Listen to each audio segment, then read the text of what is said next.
सर्वात आधी ना सगळ्यांना ना बैलपोळ्याच्या एकदम हार्दिक शुभेच्छा बरं का. तर आहे ना सकाळी मायरासोबत थोडंसं खेळलो आणि ऑफिसला गेलो आणि नेहमीप्रमाणे ना हा पाऊस आहे ना आपला साथीदार झाला आहे. तर मग छत्री वगैरे घेतली आणि ऑफिसला गेलो बरं का.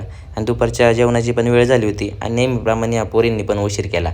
मग आहे ना एखादं ऑइल आहे बरं का, कोणता चहा नाही आहे, आम्ही खेळायचो ऑइल आहे. त्यानंतर मग आहे ना खेळून वगैरे झालं, त्यानंतर मग खरा खरा चहा पिलो बरं का आम्ही. आणि आज आहे ना खूप उशीर झाला होता बरं का. जवळपास 7 वाजून पण गेले होते. बाहेर आलो होतो, खूप अंधार होतं. म्हटलं अरे आज तर लय उशीर झाला.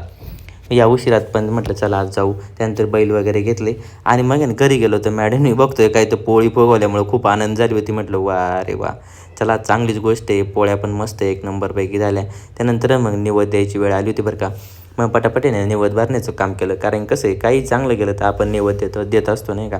मग आहे ना मायरा म्हणे थांबा मी देते. म्हटलं चला मायराच्या हाताने मस्तपैकी निवद दिला. पहिल्यांदा तिला तर काय वाटत नव्हतं, नंतर तिने दिला. खूप आनंद झाला. तुम्हाला हा व्लॉग कसा वाटतोय नक्की सांगा बरं का.